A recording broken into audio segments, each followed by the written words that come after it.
آداب۔ رمضان کی رونقوں کے عنوان سے جیسا کہ آپ سے وعدہ کیا تھا، آج بات چیت ہوگی افطاری کے بارے میں۔ جیسا کہ آپ سبھی جانتے ہیں کہ افطاری اصل میں اس میل کو کہتے ہیں، اس کھانے کو جو افطار کے وقت کھایا جاتا ہے، جس سے روزہ کھولا جاتا ہے، اور یہ شام کی نماز کے وقت ہوتا ہے۔ افطاری عموماً دو قسم کی ہوتی ہے۔ ایک تو وہ افطاری جو روزمرہ گھروں میں بنائی جاتی ہے اپنے گھر کے روزداروں کے لیے، اور ایک افطاری ہوتی ہے جو مسجدوں پر بھیجی جاتی ہے۔ تو آئیے پہلے گھریلو افطاری کی بات کرتے ہیں۔ گھریلو افطاری میں عورتیں دوپہر سے لگ جاتی ہیں، اور جو کچھ بھی اس میں پکنا ہوتا ہے وہ بڑے اسٹینڈرڈ اور بڑے اسٹیپل آئٹمز ہیں اس کے۔ اور لکھنؤ میں تو خاص طور سے اس میں ابلی ہوئی چنے کی دال ضرور ہوتی ہے۔ اس کے علاوہ اگر مل رہے ہیں تو پالک کے پتے، انگور کے پتے، پھلکیاں، گلگلے اور پیاز کی پکوڑیاں، جس کو ممبئیہ زبان میں بھجیا کہتے ہیں۔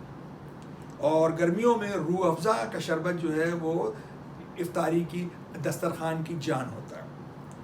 تو یہ تو گھروں کی افطاری ہو گئی۔ اور گھروں کی افطاری میں دو چیزیں اور ہوتی ہیں جو ہم بتانا رہ گیا، وہ ہیں کچالو۔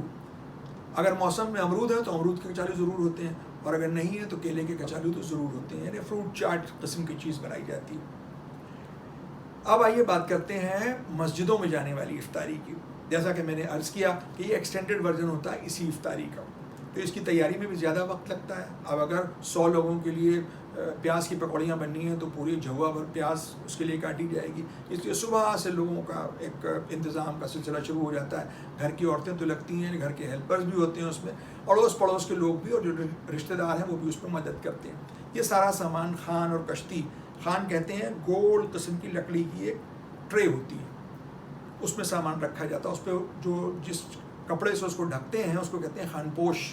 اور اسی طرح کشتی ہوتی ہے لکڑی کی ریکٹینگولر ٹرے، اس میں جب افطاری مسجد پہنچ گئی۔ افطاری بھیجنے سے پہلے مسجد میں ایک بہت ضروری کام یہ ہوتا ہے کہ آپ اپنی تاریخ بک کروائیں، کیونکہ مسجد ہے 1 اور دن ہے 30 اور گھر ہے 100 جہاں سے افطاریاں آنی ہیں۔ تو جو پہلے پہنچ گیا اس کی تاریخ وہاں ڈیٹ بک ہو گئی کہ آپ کی افطاری اس دن آئے گی۔ اب کچھ لوگ جو چالاک ہوتے ہیں یا جنہوں نے اپنی تاریخ بک نہیں کروائی ہوتی ہے، وہ بیچ میں بھی چانس لیتے ہیں، وہ بیچ میں آ کے کھڑے ہو گئے صاحب ہماری افطاری لے لیجیے۔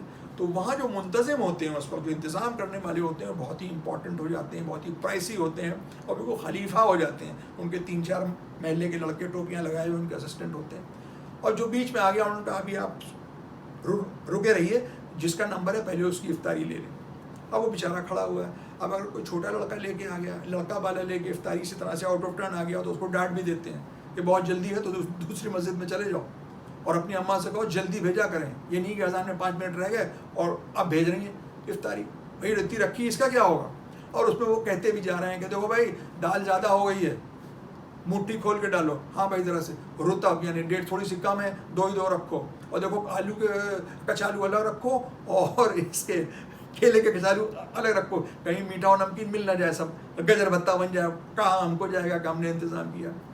اب ہم بھی اسی طرح آؤٹ آف ٹرن پہنچ گئے تھے، تو ہم نے ان سے کہا، ہم نے سوچا کہ ان کی ذرا سی کچھ خوش آمد کی جائے، ان کو خوش کیا جائے تو یہ ہمیں موقع دیں گے۔ ہم نے کہا صاحب بڑا عمدہ کام کرتے ہیں، بڑی محنت کا کام ہے، اللہ آپ کو اس کا اجر دے گا۔ بس وہ جو لگا رہے تھے جھک کے افطاری، فوراً سیدھے کھو گئے، کمر کو سیدھا کیا انہوں نے کہا صاحب یہ تو آپ کہہ رہے ہیں، ورنہ ہم تو صرف باتیں ہی سنتے ہیں۔ کوئی کہتا ہے 2 پھلکیاں کم تھی، کوئی کہہ رہا ہے رتب ہم کو صحیح نہیں دی ہے، کوئی کہہ رہا ہے ہماری چپنی ٹوٹی ہوئی تھی۔ یہ ہم تو ہمیشہ باتیں ہی سنتے ہیں، 32 برس ہو گئے یہ کام کرتے کرتے، اب یہ ہمارا آخری رمضان ہے، اس کے بعد ہم نہیں کریں گے۔ ہم نے کہا ہماری پلیٹس ہے، اچھا آپ بعد میں دے دیجیے گا۔ کہنے لگے بات کو چھوڑیے، کل رات میں سرور آغا 9 بجے آئے تھے، کنجی کھٹکھٹائی، کہنے لگے کہ ہماری اسٹیل کی پلیٹ تھی، آپ نے شیشے کی واپس کی۔ ارے ہم نے کہا غنیمت آپ اسٹیل کی کہہ رہے ہیں، چاندی کی کہتے تو ہم تو کہیں نہ رہتے۔ ابھی ہم نے ذکر کیا تھا چپنی کا۔ چپنی کہتے تھے، یا اب بہت ریئرلی بنتی ہوگی لکھنؤ میں، چپنی کہتے تھے مٹی کی پلیٹ کو، جو کوارٹر پلیٹ ہوتی تھی بالکل سیدھی، جیسے پیزا بیس ہوتا ہے ویسے بالکل سیدھی ایک کوارٹر پلیٹ ہوتی ہے، اور اس کا بڑا جو روپ ہوتا ہے وہ ہوتا ہے طباق، وہ فل پلیٹ ہوتی ہے۔ تو چپنیوں میں تو افطاری رکھ کے دی جاتی تھی۔ جو کمہار تھے وزیر گنج کے ڈالے پر، وہ لوگ بناتے تھے، جس کو کہتے تھے کمہاروں کا پل، وہاں وہ بنتے تھے۔ یا غلام حسین کے پل پہ بھی کمہار تھے جو مسجدوں کا آرڈر لیتے تھے۔ اب تو سب جگہ پلاسٹک کی پلیٹس چل گئی۔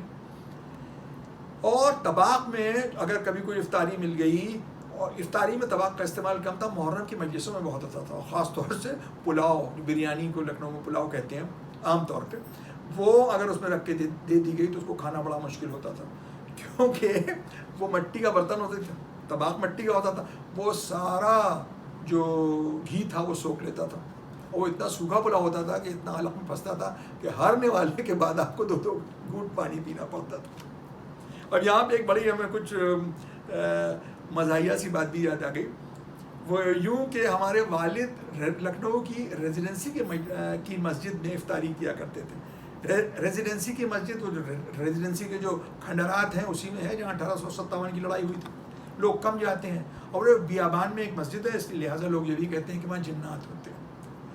اب جب ساری افطاری ہمارے والد لے کے پہنچ گئے اور وہاں جو صاحب منتظم تھے ان سے کہا کہ بھائی ارے اس میں وہ کیا ہوا، پلاؤ کیا ہوا؟ تو ان کا پلاؤ تو اس میں تھا نہیں۔ ابو نے یوں کر کے ان کا اچھا جس کے لیے لائے تھے وہ لے گئے ہوں گے۔ انہوں نے کہا آپ کس کے لیے لائے تھے؟ ان کا وہ جنات جو ہے اس مسجد کے ان کے لیے لائے تھے۔ اب تو صاحب سناٹا ہو گیا، پوری مسجد نماز ختم ہو گئی، اس کے بعد بھی لوگ جاتے نہیں کہ جب تک آپ بھی ساتھ نہیں چلیں گے ہم جائیں گے نہیں۔ اور بڑے بڑے باقے جو سینہ تان کے چلتے تھے، کسی سے ڈرتے نہیں تھے، وہ بالکل بچوں کی طرح ابو کے ساتھ پیچھے جب تک وہ ریزیڈنسی کے گیٹ سے باہر نہیں آ گئے، جب تک وہ ان کا پیچھا نہیں چھوڑا، یہ سب جناتوں سے ڈر رہے تھے۔ اب آخر میں آپ سب کا بہت بہت شکریہ جو اس پروگرام کو بہت سراہتے ہیں اور اپنے کمنٹس اور ریئیکشنز ہمیں بھیجتے ہیں۔ سعید خان صاحب کا یہ خیال ہے کہ ہمیں اور بھی شہروں کی افطاری اور سحری کے بارے میں ذکر کرنا چاہیے، لیکن اس کی معلومات اگر ہمیں ہوگی تو ہم ضرور کریں گے۔ آپ کے پاس اگر کوئی انفارمیشن ہو تو ہم سے ضرور شیئر کریں۔ ریتا رضوی نے لکھنؤ سے لکھا ہے کہ ان کے آفس کے جو لوگ ہیں وہ ان کے احترام میں، یعنی نان مسلم فرینڈس، وہ ان کے احترام میں ان کے سامنے کھانا نہیں کھاتے ہیں۔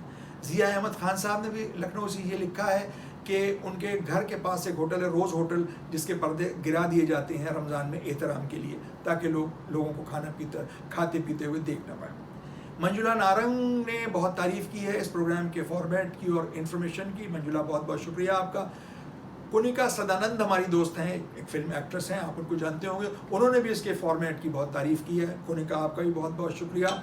محمد عباس صاحب نے دبئی سے کہا ہے، اور نیرج کمار صاحب نے غازی آباد سے، کہ اس پروگرام کو یوٹیوب میں بھی ڈالنا چاہیے۔ ہمارا یہ پروگرام یوٹیوب میں جاتا ہے اور ہماری FB پوسٹ کے ساتھ یوٹیوب کے لنک بھی ہم اس پہ پوسٹ کرتے ہیں، آپ چاہیں تو اس کو دیکھ سکتے ہیں۔ آپ سب کا اس پروگرام کو دیکھنے کے لیے اور اس کو سراہنے کے لیے بہت بہت شکریہ۔ اب اگلی قسط میں کچھ اور باتیں ہوں گی، اگر کچھ باتیں رہ گئی ہوں اور آپ کو لگتا ہو کہ اس پروگرام میں شامل ہونی چاہیے تو ہمیں اس کے بارے میں ضرور بتائیں۔ بس آداب۔